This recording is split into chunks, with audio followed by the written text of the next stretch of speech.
Test, test.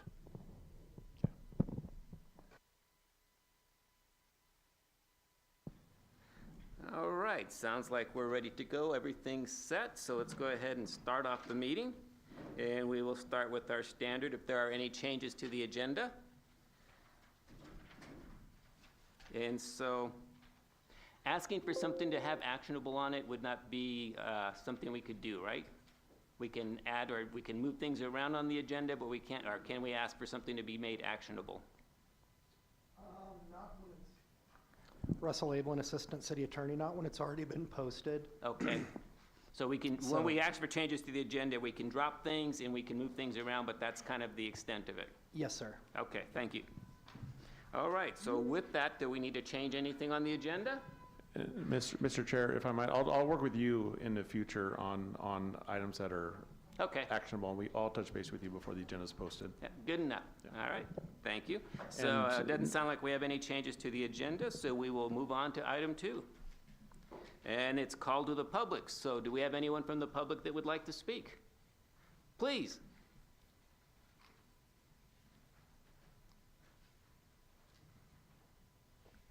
Hi, my name is Oceana Nelson. I was here last meeting. I'm just here to follow up on behalf of EP Enduro Race Series, which is a mountain biking race series that we have in El Paso with Lost Dog and the Palisades and EP Waters Fee.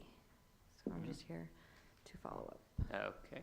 And so, Has anything changed since the situation, or is the situation the same?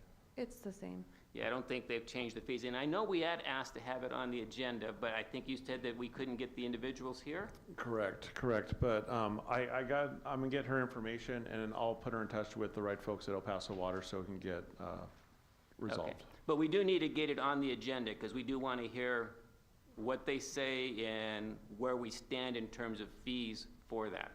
I will try and encourage El Paso Water to present on that item, but again, it is a request. I'll make the effort again. Okay. And so, yeah, they basically didn't come, and so we don't have it on the agenda right now. But I know we have been talking about it, and I guess, I know reporters have been calling, asking about it. And so I have not responded to them yet, but I'm probably going to be talking to them in the next couple of days. I'm not sure if they're asking to talk to me because of Borderland Mountain Biking or OSAB, but I wanted to let you guys know that they are calling. Okay, thanks for letting us know. We'll relay that message. All right. Yes, I want to add on to that. They did reach out to me as well, Okay. asking for it too. Thank you. Okay. Thank you for coming down, and I'm sorry it didn't get put on the agenda, but it is something that we are working on. Okay, did we have anyone else that wanted to speak from the public? And I don't see a hand up, right? No, so it doesn't look like we have anybody online that wants to speak. Can you see the board well enough over there? Doesn't look like anything, okay. All right, we're gonna move on to item 3, which are the November minutes. And so has everybody had a chance to look at them? And does anybody have any changes to the November minutes? Okay, I'm seeing lots of head nodding. With that, I'll ask if someone will put a motion forward to approve the minutes. We have a motion to approve. Do I have a second? I'll second that. Okay, all in favor of approving the November minutes, say aye. Aye. Is anybody opposed? All right, November minutes are approved. Just for the notes, that was Isela that made the first motion. I'm talking to the recorder right there. Okay, They probably didn't hear. all right. Let's move on to the December minutes. So, has everybody had a chance to look at them? And if so, would someone like to put a motion forward on the December minutes? Move to approve. I have a motion to approve. Do I have a second? Second. We have a second. All right, all in favor say aye. Aye. Anybody opposed?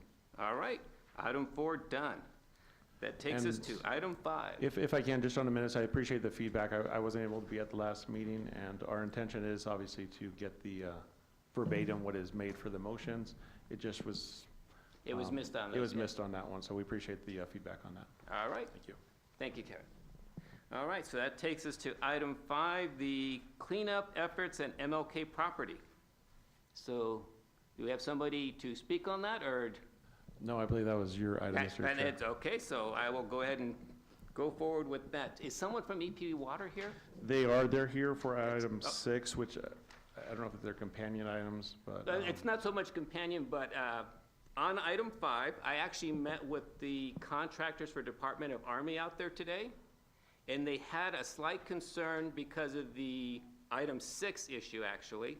They were concerned that they were taking material out and moving it somewhere else, and they're thinking, well, if there's stuff that's being pulled out of the retention pond and moved somewhere else, are they taking some ordnance or some bad chemicals? And I said, you know, I'm just here to help you open gates and tell you about trails. You'll have to talk to EP Water about that. So they just saw the trucks taking the stuff in and out, and so they had a concern about that. So I wanted to make sure we got that information relayed to you all.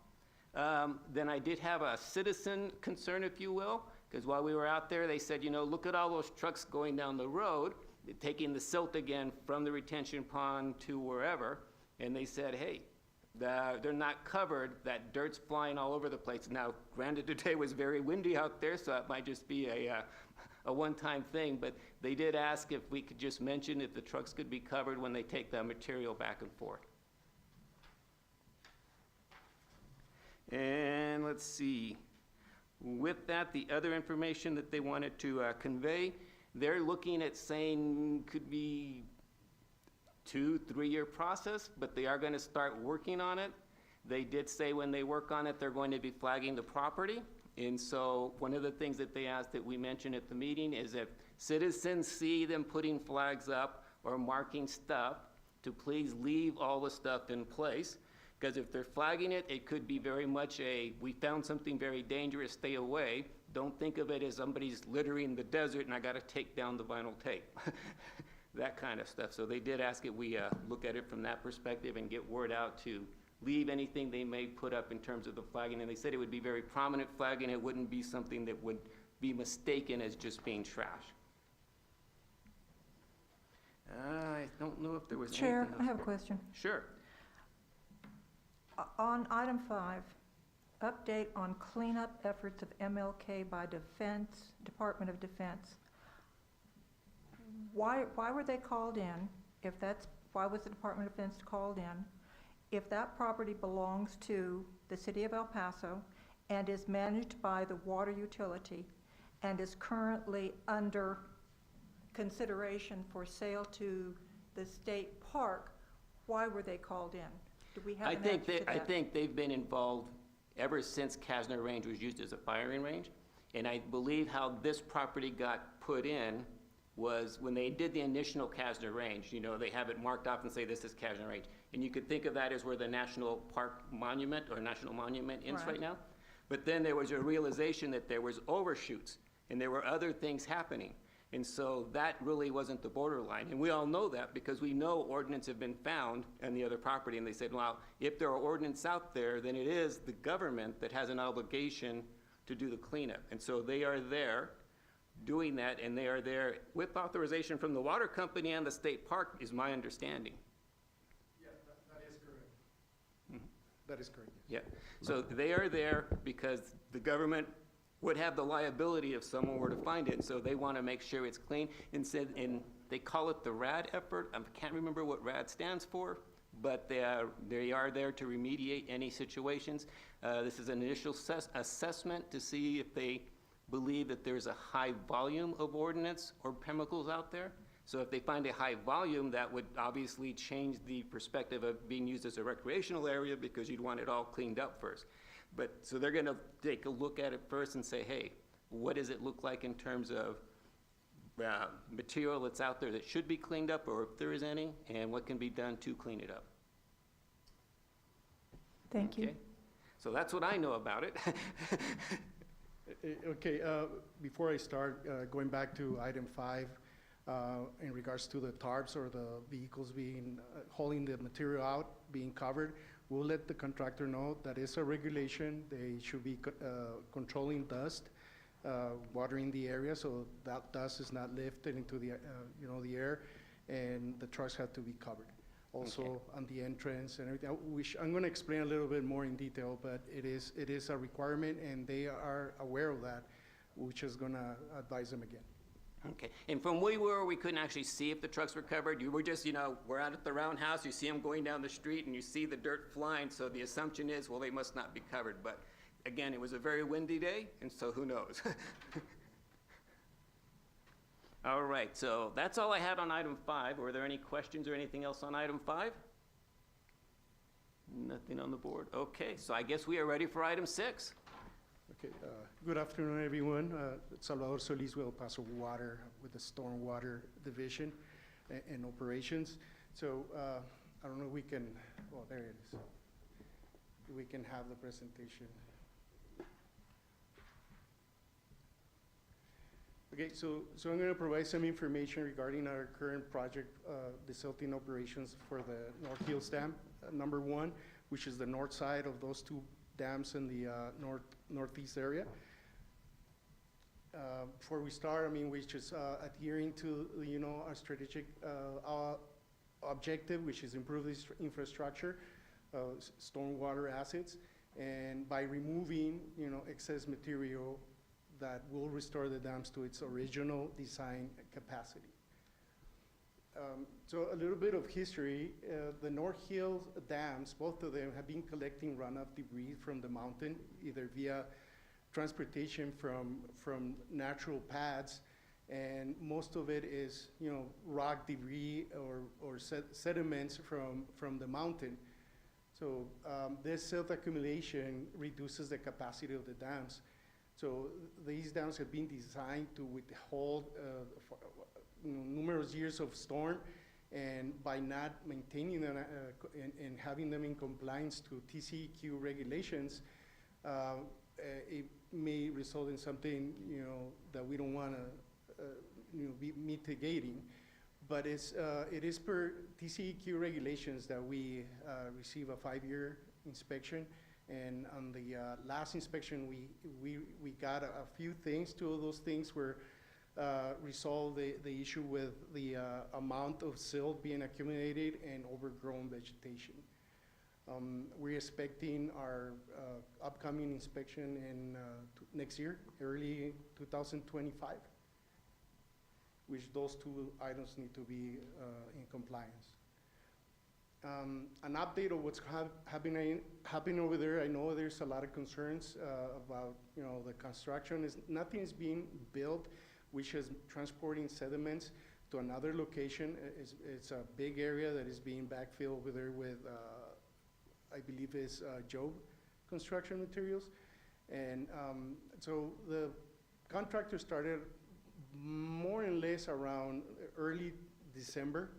And I want to say, based on records, they have hauled out of that area around 70,000 cubic yards, which if you take into consideration that every dump truck is about an average of 18 cubic yards, you're talking about maybe 1,000 loads have been depleted from there. I want to guess that maybe by the end of the month, they're going to be totaling a haulage amount of 30,000 or a little bit more. So that's a continuous work. There have been very little delays, mainly because of the holiday and a few weather events, but the contractor's on track, and we're planning on finalizing that desilting process by maybe the end of this month. The temporary construction access, I know there were some concerns about that. We had a few options. Those options were not approved, so we have to go through the area that you see there in that picture, which it's the best area away from the residence area, and it doesn't really cross many either natural paths or man-made paths. In the red circle, you can see that's the only point of intersection, and it's intersection with the natural gas pipeline road until we go a little bit further up and we intersect by merging into our maintenance access route. One of the things that I do want to ask the board is your assistance, because some of the other items that we got from TCEQ is that a lot of people are crossing or unofficially accessing the ponds, and they're eroding the areas. That's kind of messing up with the integrity of the pond, and that can weaken that area. And in case of a big rain event, those are concerns. So we are proposing to provide access in the middle, in the midpoint of that pond. That way people can access either by walking or bicycle, and that way they do not erode the area. So we would like to ask the board if they can talk to, constituents, or if they can understand and not cross unless it's, permissible.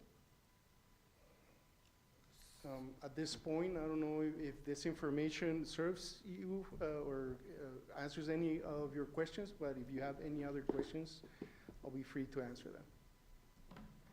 Okay. You want to go first? Yeah, I'll go first. Thank you very much for your presentation. Unfortunately, I don't quite understand some of this because the pictures are so small, okay, in comparison to where MLK parcel is and where the fire and police department is supposedly going to build out there. Is that correct? That is correct. It's not- Okay, and so if I go back to, it doesn't read which number it is, 5 of 7, the haulage route as it stands now, can you flip back to that, please? Back like 1 or 2. At 1 or 2, it says work access. IT, thank you. Pardon me? Thank you. Yeah. You went over it. Right there? No, One more. one No, more. That one. That one. The current haulage route basically will be going through the property that is supposed to be being developed for the fire and police department. Is that correct? I know that location is going to serve a different purpose. I don't know if it's going to be the construction of a elevated water tank. I'm sorry, I didn't quite understand what you said, because what I'm hearing is, what you said was that that there's a possibility that that area, which is the lower right-hand side, basically, of my screen, could be used for something else rather than the fire and police department? I think they're abutting each other. I don't know exactly where the fire department is going to have their facility. I understand at that precise location, there's a proposed water tank being built. I don't know when or anything. I don't have the information for that. But I've seen that our land department has the parcels, and it has identified some of these future developments. Okay, well, just based on what we've had presented to us in the past, that's why I'm asking the questions I'm asking. So obviously you have more information than what has been presented to us in the past, if I'm not mistaken. The water tower is new. Okay, that's fine. Water tower new. All right.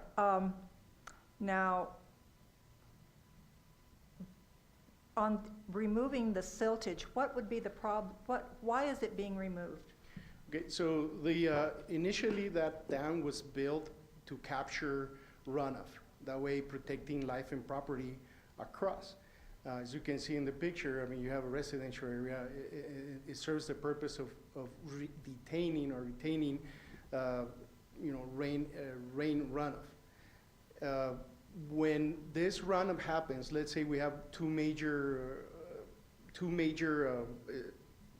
rain events, which is back in 2006 and the other one Yes. in 2021, and all that water, all that runoff brings all that silt into the dam, so it accumulates. So you have debris, you have like rock, you have all types of debris and silt. So that silt, what happens is it's stored in the dam, and the dam now it doesn't have that capacity. It's filled with silt rather than having the cavity to withstand or hold the runoff. Okay, thank you. And this dam, North Hills Dam number 1, remains the property of the city of El Paso, and the water utility will continue to manage it even if it were to be purchased. Is that correct? By another entity?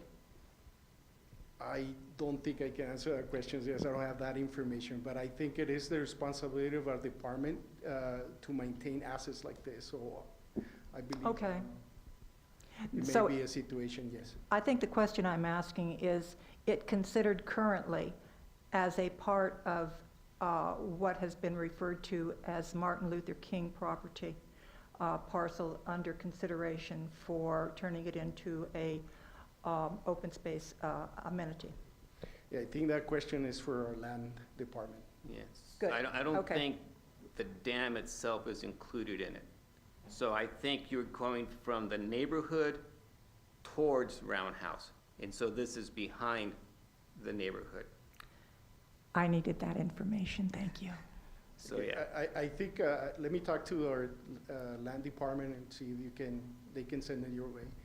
But I think you're right, it's outside this area. Yeah. Right. I think it's like northwestern of the Yeah. area. So when it gets turned over to the state park, this wouldn't be part of that. It would That's- stay, it would remain with PSB in terms of, it would be their property and theirs to maintain, and including the section like right behind that neighborhood, that whole dam, there's a line right there. And so the state park will kind of come up to that access road, and it stops, and then the rest of it comes PSB.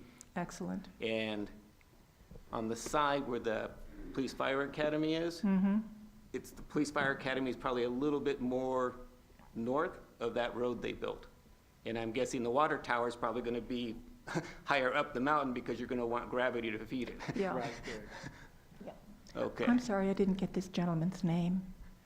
Salvador Solis. Salvador. Salvador? You know, Sal. Sal. For short. Okay, thank you. Okay, do Thank we have you. any other questions? Okay, I've got a, Steve?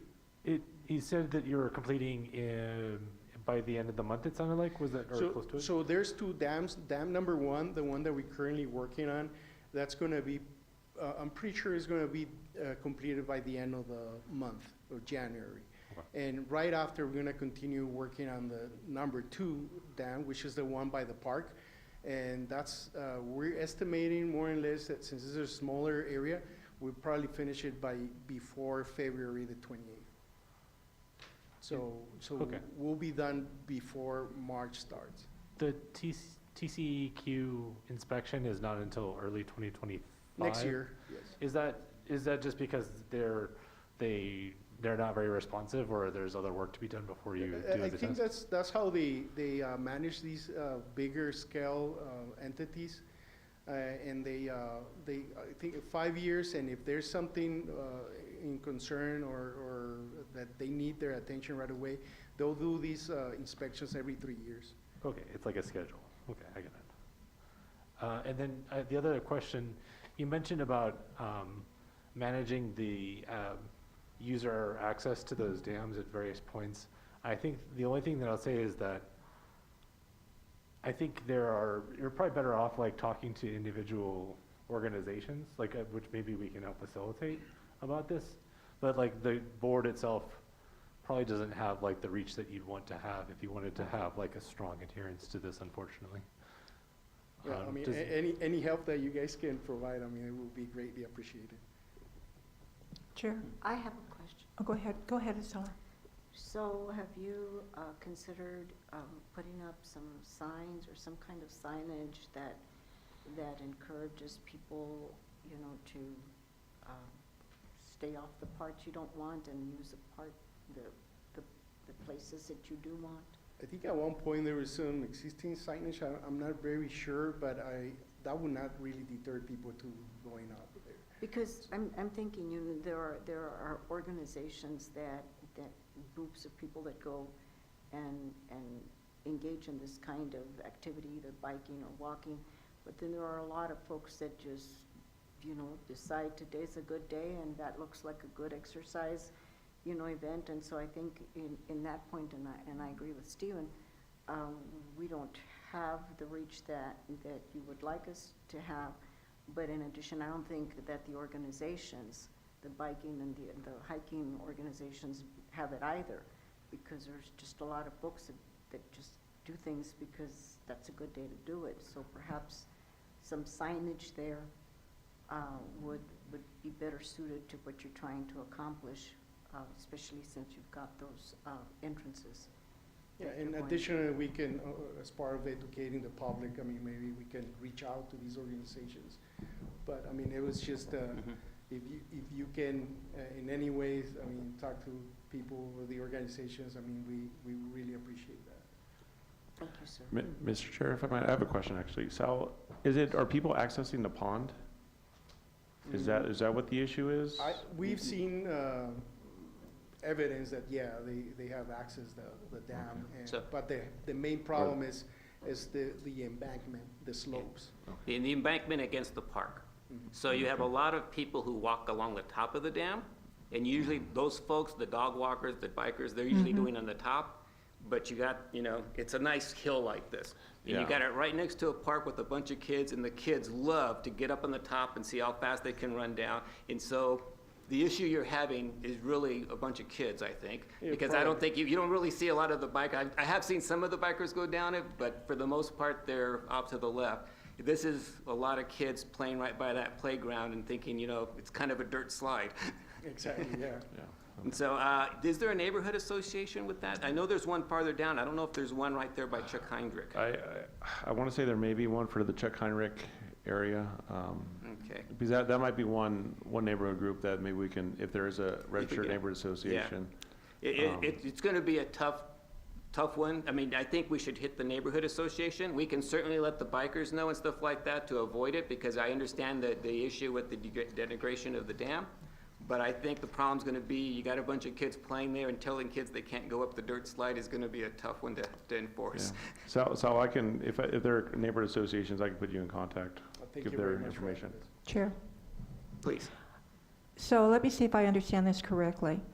This is property that the water utility is maintaining, is that correct? Correct. Okay, under their responsibilities of maintenance, and I know that you do have, at the water utility, you have outreach capabilities. Why hasn't the water utility put up friendly signs not to use it? I don't know if there has been sessions where the Paso Water has done that before, but I sure will look, and if we have somebody or an entity or some department that can help us with this, I don't remember her married name, but I've known her for maybe 20 years. She may no longer be with the water utility, but she was in charge of media and outreach. And this certainly sounds like something that could fall into that purview. I'll look into that. Please.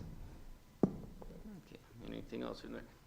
Okay, so yeah, I think neighborhood associations, I'll let the mountain bikers know and stuff like that, but I really think it's a kid problem, and that's gonna be a tough one to deal with. Having been out of Chuck Heinrich a lot, you see them going up and down, and there are certain areas where they're doing it, and certainly understand the issue. Yeah, and it's a nice area where a lot of people go. You see Yeah. a lot of people there, and I mean, it can be kids, it can be, Yeah. other people, but maybe overloading with signs will help, but we'll try whatever it takes.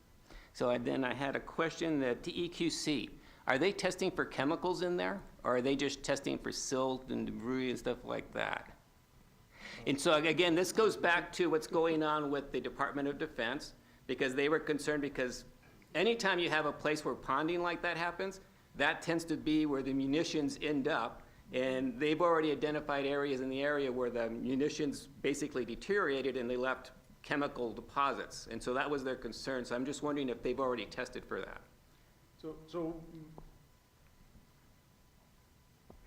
So I understand that one of the processes is the integrity of the dams, but I don't know if something chemical or anything. Nothing chemical. This is Enrique Ochoa, Stormwater Operations Manager. The TCQ inspections, they are to make sure that the dam is structural safe for the people downstream. So they look at the capacity, they look at the conditions. Like if there's woody vegetation, that's the most important to them. We cannot allow that to grow on the slopes, so and the erosion, right? Okay. So that's what TCQ inspects. So if the dam is according to their standards, up to par.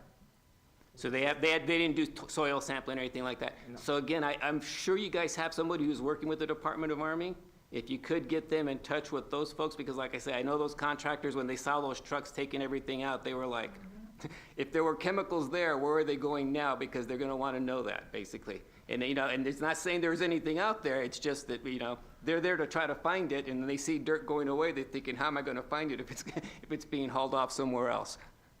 Okay, then, the last thing, your trail crossing intersection, the picture you have up there right now.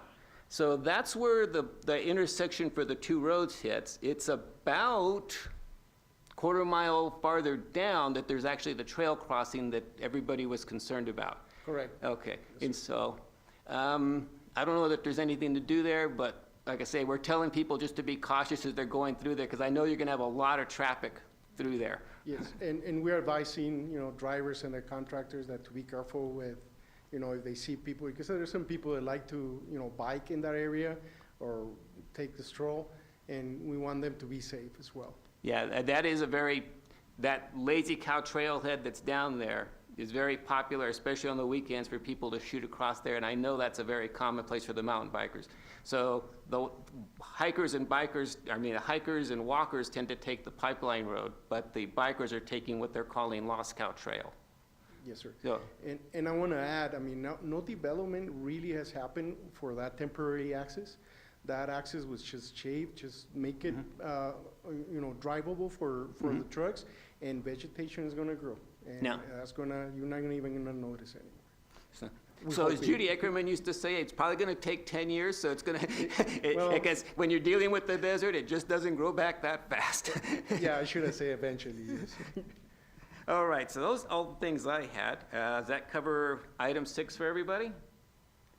Thank you. Thank you, everybody. And that takes us to item 7 then. IT, can you help us by getting a presentation for item 7? Thank you.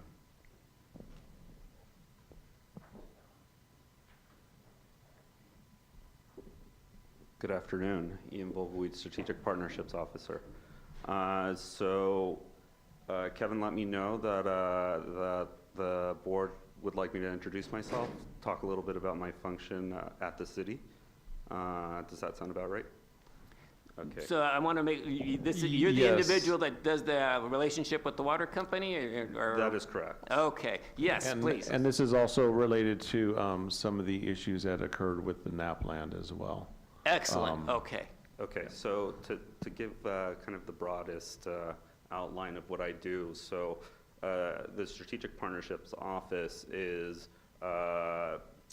really focused on leveraging relationships with a broad range of strategic partners, the biggest of which happen to be the utilities, so El Paso Electric, El Paso Water, and Texas Gas. And really what my office does is I'm not the only contact with El Paso Water or the other utilities at the city. I'm not a gateway for sure. What I do is I try to maintain the bird's eye view. What are all of the issues that are happening between the city and the utilities that need to be reported up the chain, that need some efficiencies to be brought in? Where that pertains to water is mainly in the areas of joint use agreements on land, land transfers. The more encouraging areas are, there are a lot of grant opportunities for us to provide some downward pressure on rates, and so we're starting to look at some of those things. But yes, when it comes to joint use agreements, things like land sales, I tend to be involved. And then just to give you a little sense of my background, I am a boomerang El Pasoan. I'm binational, bilingual, dual citizen. Love the opportunity to come back to the city to be able to give back. Best place I've ever lived, really. And so, yes, working at the city has been a hugely rewarding experience. And to the extent that I could provide help to this board, I'm happy to do so. Okay. So. with that, any questions? Dr. Bonart? Questions? Okay, thank you very much for coming today. Thank you for the bit of spate of information that you provided us. I'm kind of wondering, I saw in the makeup for the entire city that you have been put on this board, and others similar to yourself have been put on other boards? That's a question. I guess I'm going entirely. backwards on this. Strategic partnership officers, are there other boards, commissions, or committees that also have been regaled with someone like you? I'm not aware, Okay, so you're the only one, to your knowledge. to my knowledge, yes. Okay. Next question.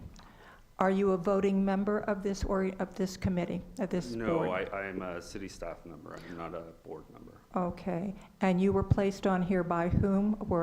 By the city staff management? No, I come here as a service to another city department, planning. I guess my question is, who put you here? So I guess let's make sure we understand, because you're saying I'm he's part asking- of the board. Do you are not part of the board, but you're part of this organization, or what do we call it? Yeah, Okay. if I might, again, Kevin Smith, the planning inspection. So the department that's the board is under is planning inspections. Right. So I'm the support staff, I'm the secretary for the board, I'm here to help as a liaison. Ian is one of my key contacts to help with different requests from the board, specifically, as he noted, with El Paso Water, to broker some of those discussions. And he is also aware of he has conversations with multiple departments as well. One of the key ones being our real estate department as well. So he is there in a similar capacity to me, where I'm here to assist the board. He helps me in a lot of my functions, even though I'm the main point of contact for board members to help you in your endeavors, if that makes sense. So he is not a member of the board. He is a staff member like myself. We're just here in the capacity to assist the board in your duties. I'm just recalling what it says, what type of support that this board is to be having, and I don't recall it saying that we would be receiving a strategic partnership officer, and I'm wondering if that, I believe its ordinance is going to be changed. Right now, I'd have to pull up the ordinance to look at it, but I think. 0177, that's it. Yes, I'm pulling up No. the actual ordinance, what it is in the code. No. I know. There is something else that says, that talks about, how we get other people on the board. The thing that I'm concerned about, and I think that I can be very frank about it, is the fact that, as I put the tape out here earlier, getting information from staff is tremendously important. Not receiving information from staff is equally important. Slanted information from anyone debilitates our effectiveness. And that's why I'm looking at you and I'm asking these questions, because I want it out on the table. And I feel that you are honorable in your responses. Okay? So that's why I'm asking the questions. I appreciate that. As a liaison for the city to El Paso Water, it's my goal to always deliver, I think, information to the best extent possible, most accurate extent possible to this board, to our staff. Okay. Nothing I tell you is going to be anything different from what I tell my leadership. The other thing I'll mention with that respect is sometimes a request is made for information that comes from the water utility. I don't think I'm the best person to deliver information that you should be hearing from the water utility. If that's the case, I will tell you so. That's appreciated. Now, not only the water utility, but also franchise agreements and communities of excellence partners.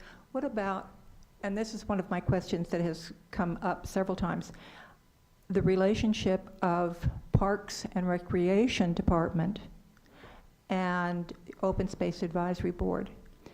Because the Parks and Recreation Department's page on the internet says that they're responsible for trails and trailheads and open space. And we have asked them to come. We want to get a little, at least I want to get more of a finite pencil on our interrelationships. Would you be another source of getting information on that type of relationship? I don't think I would be a better source of information than Kevin. Yeah, and if I might just add to that too, I think some of the efforts that Juliana Baldwin and her team assisted the board with over the past 4 or 5 months, however many months it was, she is in the process of briefing leadership with some recommendations. She is going to be coming back to the board in February with recommendations for the board, which I believe also talks about improved relationships with different departments, such as the Parks and Recreation Department. That would be very helpful. And so I think a lot of those efforts that she did will really be beneficial for the board, because then you have the vision and the goals for the board. And then, in a matter of assisting the board reach those necessary parties would come before the board with information to, so you would fulfill that mission. But she'll be coming forward with more firm recommendations. I spoke with her a little bit last week about an item. She said she wanted brief leadership with some recommendations. She has some good suggestions. And then she'll be coming back to the board in February, she committed to, with those recommendations, which include increased relationships and partnerships with the pertinent city departments. So this is a division between what Juliana would be presenting and what Ian would be doing? Yeah, Juliana is obviously, she reports to city leadership, and so she is going to be the one that, coming from a directive from city leadership to have those boards, or I'm sorry, the departments come before the Open Space Advisory Board. Ian really helps with those outside entities, those different departments, organizations that, like you mentioned, El Paso Water, El Paso Electric, the gas company. A lot of the board's questions come across from El Paso Water, some of those items. So he is there as a resource to help me to broker those relationships and have some of those items come before the board on a regular basis and on a timely basis as well. And just if I could add really quick, so I guess another way to look at it would be Juliana's very focused on finding those internal efficiencies between parks, between all of our departments, so that we could provide better service to our constituents. My role would be more to find efficiencies in our relationship with the water utilities. That's part of the reason why this is such a useful board, is that a lot of issues in things like open space, this is where we hear about them. And so I do take that information back to my leadership. I do work with the transformation office, with planning. It all comes together at some point, and you'll hopefully see some of that during our strategic process, because we have flagged issues as a result of these conversations. So I have a question, and it may be more for you, Kevin. So essentially then, we will not be working with this gentleman. Please tell me your name again. Ian. Yeah. You'll be the one,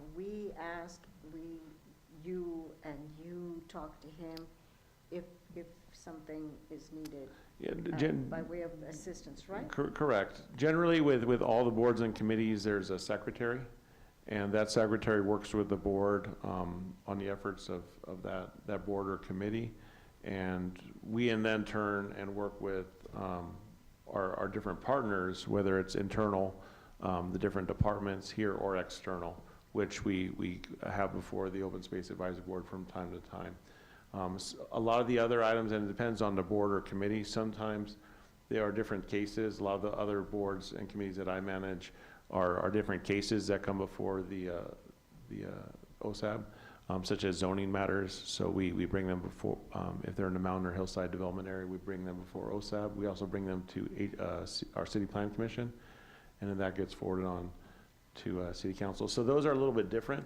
The items that predominantly come from the Open Space Advisory Board a lot of it is driven by the board, as well as items that come from El Paso Water, Parks and Rec, Capital Improvement Department. Okay, so I'm just trying to wrap my brain around Ian. So then basically, we would not be addressing Eon. Eon is your resource based on our requests. He is one of my resources. He's also has better coordination and increased coordination with El Paso Water than I do. I have it from a different perspective as, in my role now as a secretary and as a staff member. He has it, that's one of his primary functions, is to broker those relationships. And Okay, so then we would make whatever issue comes up, we, as always, you would, go to you. and then I would in it's your turn, responsibility to talk to Eon and hopefully. I talk to both Ian and El Paso Water. So I actually do two-pronged effort related to El Paso Water. Now I understand, so, Yeah. you know, Yeah. thank you for clarifying. Yeah, the because part of, little confusion here. part of my role also is I need to be responsive to the board and to make sure items are coming back to you on a timely basis. And so working with Ian and El Paso Water, that's part of the efforts to try and get more items to you on a more timely fashion and be able to have it for the board for conversation and action as needed. I think I was just confused by the way it's stated on the agenda. So it looked like someone was being added, but now, Yeah, now and I understand. apologize, and I'll take responsibility for No, that. No, that's Um, okay. but- That's okay. There's not, I think that's why, you know, I was wanting to clarify, like, where does he fit in? But And- now I understand that he's our resource, but He's actually a through you- resource, and actually a huge resource to me, and actually, since Ian has been put in his role, he has helped me greatly with a number of the items.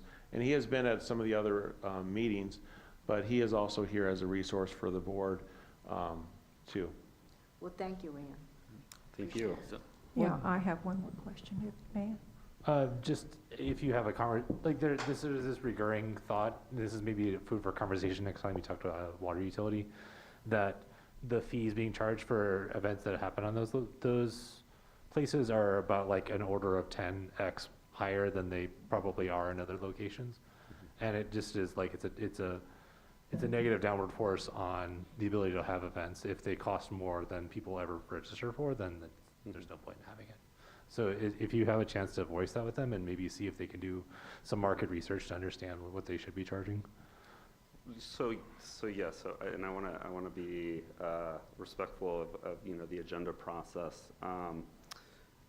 So yes, when there's an issue like that, I take it to El Paso Water, and I took it when it came up before the board last time. So that's a perfect example of where I can take the issue to them. I think it's better for them to explain how something like that works. If it's a function of water, I think that's what makes the most sense, rather than me relaying information and maybe getting something wrong. Does that make sense from a process So perspective? you want If us to present directly to them at some point? No, what I mean is, when it becomes an issue, I do take it to the water utility. It has to be on the agenda for me to come back and report out on it. In the instance where I'm explaining something that is a process of theirs, I think it's better if they do it. Okay. I'm happy to explain the city side. So you mentioned the dichotomy. City, very different from the water fee. I can certainly come back and explain the city side. I have all the resources to do so. I don't think anyone's complained. Like I believe, if I'm not mistaken, from the city side, they're the reasonable example of what gets charged when it happens on city property, like in parks. So I hear you, and I think I just put on the next agenda that we should talk about it in the general sense rather than in like the one-off sense of like, Sure. what would be helpful or useful to the city. And I can give you kind of a general idea of why they're different. I'm happy to do that. I just can't dive into how they rate their Yeah, and I stuff. hear you, and you're right, like, it should be on Not the ready agenda. yet. But the other reason for bringing it up right now, rather than waiting a month, is I'm trying to figure out when the Enduro race is happening, and Mhm. if they're trying to happen in March, or one of the races is trying to happen in March, then it's too late for them to like, start putting on the thing and hope and cross their fingers that like it'll be cheap enough for them to afford it, Mhm. or versus not, or being in the hole accidentally. Mhm. So I think what I can do is talk with their organization and see what their schedule is first as well. And if it can wait till next week, it will. And I would absolutely encourage for them to bring that issue to the PSB before the race. Okay. I believe they have a public comment period during the meetings, and so that would give their board an opportunity to assess whether they can change their policy or not. And there is, I've attended a number of PSB meetings for the board, and they do have a public comment period. Both, from what I understand, both you can attend in person or else also send comments in writing as well. Okay, and then and you alluded to having a general idea of why it's different right now, or is that something you'd want to research? No, so I've looked into it, so I can talk to the board generally about it if you want to put that on the agenda. Okay. And so, did you have any more questions? I'm still having a hard time, and I know that, Acela, you seem to understand what's going on, and I'm still concerned that we now have another hoop to go through. We now have another impediment to address, and yet that could also be turned around as another attribute. I think I'm saying, I'm hoping that you're an attribute and not an impediment. So I am not, as I mentioned before, I'm not a gatekeeper. Kevin is free to contact water without my permission. I'm not there to prevent any sort of communication.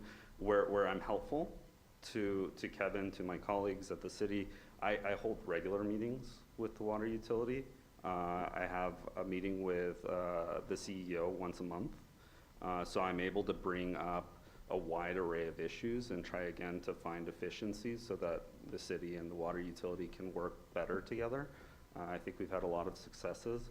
When something like the fee issue comes up, it's very easy for me to bring it up at one of these bi-weekly meetings and get an explanation or not, depending on what level of information the staff available have, and I can bring that back. So when you make a request, like, find out, what the difference in the fee structure is, I'm happy to coordinate with Kevin and find some time at one of these meetings to let you know what I know. So if I understand you correctly, Kevin doesn't have to answer to you. Yes. No, not And at all. we as a board don't answer to you. No, You are an extra pair of hands correct, and brain. correct. So, sounds like a good job. I hope so. It sounds like it Yes. could be very beneficial, especially if it were well used. And I don't know quite what that means, but it comes to mind. Okay? Well, if I can be of service, let me know, please. So Norm, did you have anything to add? Just wanted to check if we did have an item on the agenda to have that breakdown of the fees. I don't know if we did or like for the next So month. we actually had it for this one, but we need PSB to actually say they'll come to the meeting to talk to us, and they didn't provide somebody for this meeting, so we'll ask again for February if they'll provide somebody to come talk to us. Okay. Well, I have a question about that. Because I can see that someone would just say, well, we can't come next month either. And so we've And had then- this issue, absolutely. and then- And so that's where we would look to you to see if you could You know- facilitate some of that for us, because we have had PSB, for lack of a nice way to say it, just kind of stall us on some things. And so, yeah, like the race thing is time dependent, but they just chose not to come to the meeting, which makes it harder for us to have any say in the matter. I think, Ian, without, treading on Kevin's territory, that since you meet with the CEO this often, every 2 weeks, that getting a commitment from them to honor appearing before boards, because this is a very serious issue. In the sense that high fees make part of our focus on this board difficult, because we have a commitment to providing affordable and accessible, and in my mind, it makes no sense that a utility, the PBS board would go along with ridiculously high fees that really make it prohibitive for people to participate on the lands that belong to the community. And so my personal request would be that we get a commitment to have these folks show up when, I can't believe that they don't have anyone that can come and address this board and have adequate, answers. So I wanted to make a couple of comments. One is, so I meet with the CEO once a month. I meet with leadership every other week, but only once a month with the CEO. I don't want to, I want to be careful not to conflate their response on this item with their response overall. I feel like they have, been sending folks over to answer questions. This issue, I think, has been a little challenging, but I do sense in the relationship that they try to send folks over to this committee to answer on various items. So don't want to pass judgment on, the overall level of cooperation. I feel like, in my experience, they have been cooperating on a number of issues. On this particular topic, I do want to caution it's not apples to apples. The city has a parks department. The water utility does not. And so when I do give you a little bit more detail, that's something to take into consideration. There's a way that we do things, and there's a way that by necessity they have to do things. And so again, I can't speak to why their fees are what they are. They have their own budgets, they have their own processes. I can explain why we do things the way that we do them. And we have a parks department, and we have processes there. So there's going to be differences. Those differences might translate to changes in cost. Does that make sense? Yep. Whose responsibility is it for this property? Is it Parks? Is it OSAB? Is it the city of El Paso? Or is it the water utility? So That's the bottom line. Who's responsible for this? So lands that are in city inventory, parkland that is in city inventory is under Parks purview. Land that is in water utility inventory is in their management purview. So we can't treat land that is in water inventory as a city park, if that makes sense. You said you can or you can't? We cannot. You cannot. Okay, that's going back to something that I mentioned earlier as to, we need to have some understanding between Parks Department and Open Space. Okay. And that's been an ongoing issue. Now, yes, open space property that is that is acquired with open space money, or the 10% money, yeah, I can understand that. But even that has questionable behaviors involved. So, as you see from where I'm talking to you, you've got a big job. Thank you. I appreciate that. Yeah.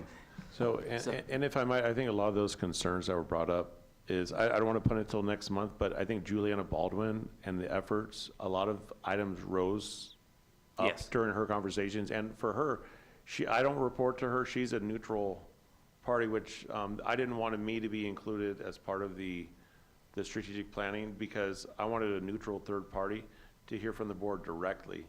And I don't want to have my comments or thoughts polluted her efforts. And so that's where, in her conversation with the board over the past number of months, many items rose to the forefront about what you all experience, maybe some of the frustrations you have, and obviously those are things that she's going to come back next month and be able to report back on and say, here's the game plan moving forward.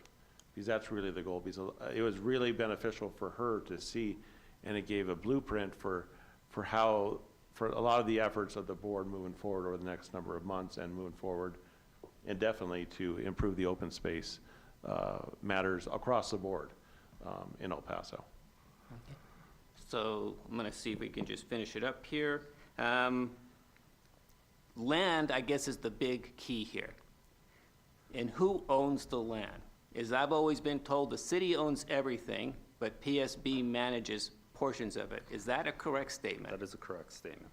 Okay, but even though the city owns it, they do not necessarily have authority to apply the rules to it, because since PSB is managing those portions, whatever PSB is managing, they apply their rules to it. That is And correct. so the city has some leverage, but not absolute leverage. What I'll say is, so the relationship between city and water is specific, with regards to the land, is laid out in what is called the joint resolution, and we can share that with them just to make it easier, but that I'll say, to a certain extent, clearly delineates how the relationship works between city and water. Okay, so that tends to be our biggest rub. And I also want to get back to that. You mentioned that PSB has been more responsive of late. I would say in the last 4 to 6 months. I mean, just last month, we had quite a contingent here, and so they have been very good of late. But when an issue does get a little touchy, I guess, and so we'll just relay that we think maybe an issue is getting a little touchy, and maybe we need to get it escalated, and we can go from there. Okay. And just for, in terms of process too, when I get a request from the board, I've been including Ian on El Paso Water requests, where Okay. it comes from them. So I'm proactively, even before it rises to that level, so he's aware of these items. So, Okay. so I'm proactively doing that right now. Okay, and so I think our biggest issue really gets down to how the land gets managed, and I guess, you know, we'll let you know when those things come up. For us, the biggest issues of late, MLK property, and how much was paid for it, is a huge sore point for us. And then these, May I? go ahead. Chair? We must remember that in the plan for the entire city of El Paso, that the water utility is just another department of the city. But they have an agreement. They and have to an maintain agreement. that. They have to maintain that That's because they have a true. contractual agreement, But so they yes. cannot do anything without approval by the city, by city council, not by the city, but by the city council. And I think that's very accurate, what you mentioned, Dr. Bonart, is they do have some restrictions which the Yes. city places on land. We've done it before on certain properties where it's reserved for open space matters, but it's managed by El Paso Water, but those restrictions are placed by city council. And so city council, at the end of the day, is, at least for land acquisitions, they do have that, and joint resolution. I haven't read the details of it fully. Yes, But obviously it delineates what, How things get managed. exactly. that's correct. Okay. But they are a department with specific understandings or contracts with the Yeah. city. But A again, very they cannot. separate department, but a department all the same. Well, much like what Ellen Smythe does. What does Ellen Smythe oversee now? Isn't that Sun Metro. transportation? She's over Sun amongst- Metro. Sun Metro. So she has a department too, just like John has a department. But he has more,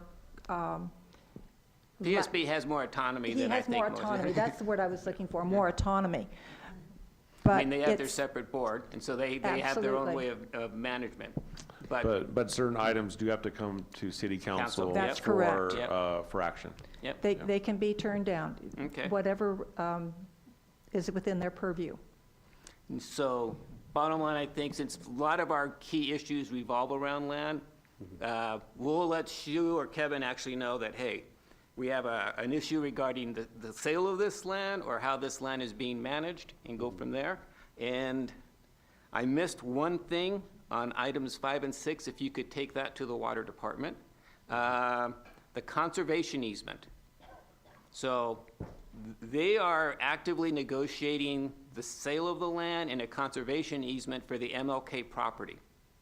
And one of the concerns is, these conservation easements tend to be a, no one ever puts another tire on the ground type situation, more motorized vehicles. If the Department of Defense or the Army is going to do remediation there, they'll have to have motorized vehicles there. So we need to make sure they put a carve-out for them specifically for remediation of the ordinances. And that should be the only thing I can think of out there, but I forgot to mention that earlier. And like I say, we're not part of that negotiation, so we don't get to put our 2 cents in. So if you could let them know that they should be thinking about that when they put that conservation easement together. Okay. Yeah, I'm not sure Frontier is aware of the stuff going out there for the carve-out, because it was something that came up this morning. That's something that they should really be aware of. Now, who makes them aware of that? Does the city make them aware of it? So that's why we're doing it now, because like I said, they mentioned it this morning that they would probably need a carve-out. And so Okay. we need to make sure that that's out there. I do So is that communicate with them. Ian's thing to do? I can certainly let them Yeah. know. Okay, that's part of your, It's not, but I maintain regular communication with them. Okay. So. Okay, and with that, I think that covers it. Thanks for coming to see us, because we did wonder who had that relationship with the water company. And so, since you're the guy, and we'll still work with Kevin, we like working with Kevin, but it always helps to know who else is in the process. Absolutely, happy to help. Is there any other situation? All right, thank you. Thank you. And with that, I think that covers all our agenda items. Oh, nope, we have the discussion of future. And so, you know which item's high on our list for February, if we can get them here. And I forget what other, we had like 2 other items that that we didn't get able to. So on this Juliana Baldwin will be Yes. coming next time with the reporting of the efforts and after her analysis of the feedback she received. So that is one. The other one that I'm still monitoring is the Billy Rogers Arroyo. There was some discussion about a property owner needing to have access to do some work there, but they're still not ready yet. They haven't come back with revised plans, so I'm still monitoring that. Okay. So that is another one I'm actively monitoring. Then the fees were one. Oh, and the other one, which Juliana will actually come back with, is the open space coordinator position. Okay. To reporting on that as Good. well. what about Hunt One? I What's the latest? Are they gonna just give up on Hunt 1A, or what's the latest? They said that last month. They said that last month, but it still seemed to be up in the air. I'm So sorry. yeah, 1A is off the table, so we got the Okay. funds back. Okay, And so they are gonna have to remediate the drainage area, or I shouldn't say remediate, they're gonna have to clear it out too, to make sure that they have the capacity to hold the flood water on one. on 1. What about the? 1A is off the top. It's off. Yeah, so 1A is off. our money is back, if you wanna think of it that way. Right, it's back in the In the bucket. kitty, yep. What about the trail situation that it was questionable and being cut into by, So we have the trail that was right there by the they're park that's they're going not out to the gabions. state. Yeah, they are gabions, by the water that's coming down through the gabions. So there are trails that were built by the developer Right. going out to the state park, Right. nothing going to Linda Dow Park, I think it's called. Right, So I okay. think that's good. There's a trail on the Linda Right. Dow Park, but I think that's all taken care of. Okay. The other property, if I understand it correctly, where there's a trail is actually EPISD. That's up to the school district. Yeah, so I think we're done with 1A. Okay. They had their plan for 1, that they're Right. gonna do work on there, and so I haven't seen anything started there, but Okay. again, they were in the process of putting it together, so I'm not surprised that they haven't started. Okay. The only reason why I was asking is because I understand that the water utility and the city were still working on it together. On 1A or? On 1. On 1, yes. Yeah, they're still working on it. Okay. Okay, and so, And my recommendation for all of the items that for next month, they all be actionable. yep, and Kevin and I talked about that, so we're set there. Is there anything else that we wanna make sure we talk about in February? Do you feel like you're comfortable with what we want to talk about for EP water? Yeah, I'm comfortable, and I'll work with Ian on that, and we'll work with El Paso Water on that one. Cool, thank you. Okay. Yeah. All right, so we're all set then? We don't have anything else out there, so I'll need a motion to adjourn. I have a Second. motion, got a second? All in favor, say aye. Aye. Anybody opposed? Excellent.